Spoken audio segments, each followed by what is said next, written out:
My Lords and members of the House of Commons, I am deeply grateful for the addresses of condolence by the House of Lords and the House of Commons,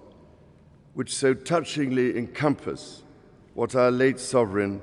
my beloved mother, the Queen, meant to us all. As Shakespeare says of the earlier Queen Elizabeth,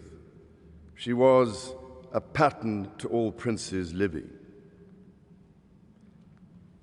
As I stand before you today,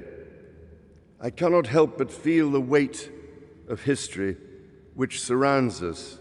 and which reminds us of the vital parliamentary traditions to which members of both houses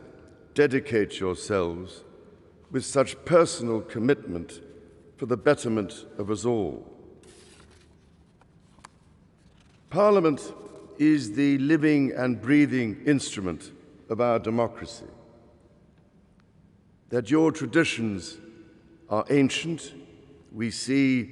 in the construction of this great hall, and the reminders of medieval predecessors of the office to which I have been called, and the tangible connections to my darling late mother we see all around us, from the fountain in New Palace Yard, which commemorates the late Queen's Silver Jubilee, to the sundial in Old Palace Yard for the Golden Jubilee, the magnificent stained glass window before me for the Diamond Jubilee, and so poignantly and yet to be formally unveiled, your most generous gift to Her late Majesty to mark the unprecedented Platinum Jubilee, which we celebrated only 3 months ago with such joyful hearts. The great bell of Big Ben, one of the most powerful symbols of our nation throughout the world, and housed within the Elizabeth Tower, also named for my mother's Diamond Jubilee,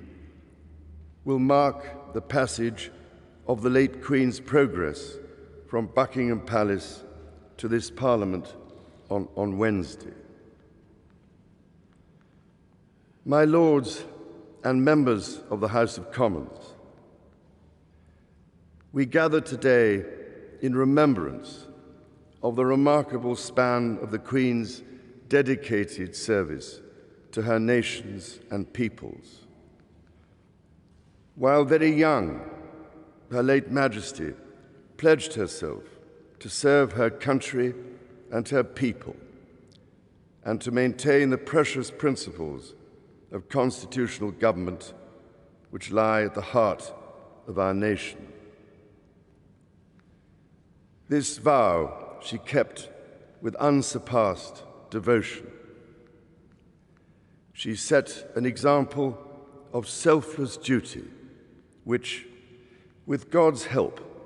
and your counsels, I am resolved faithfully to follow.